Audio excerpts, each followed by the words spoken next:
وإذن سلامي saaxiibayaal abka casriga ah ee eBesa waxa lagu soo kordhiyay adeeg muhiim ah kaas oo si toos ah uga jawaabaya baahiyaha maaliyadeed ee inta badan bulshadeenu ay qabaan.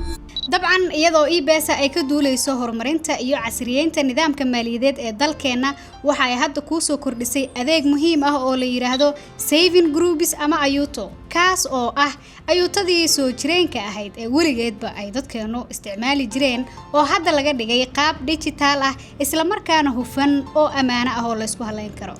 dabcan bulsho badan oo Soomaaliyeed ayaa isticmaasha nidaamka ayuutada iyagoo u midooba koox isla markaana hal qof u wakiisha ururinta iyo maareynta lacagahaas. nidaamkani soo jireenka ah ee ayuutada waxa inta badan uu la kulmaa caqabado kala duwan oo ay ka mid yihiin kalsooni la'aan iyo waliba hufnaan yari, kuwaas oo ugu dambeyn ku dambeeya isfahan darro. haddaba adeega eBesa Saving Groups waxa uu bixinayaa xal casri ah oo digital ah kaas oo fududeynaya maamulkii ayuutada. waxa uu ku saleysan yahay nidaam cadaalad ah isla markaana leh amaano buuxda.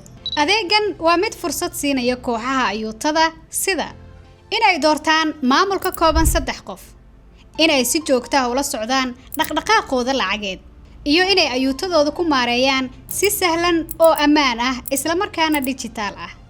la soco muuqaalka xiga iyo hab isticmaalka adeega casriga ah ee eBesa Saving Groups oo ah ayuutadii soo jireenka ahayd oo hab casri ah isla markaana digital ah loo isticmaalayo.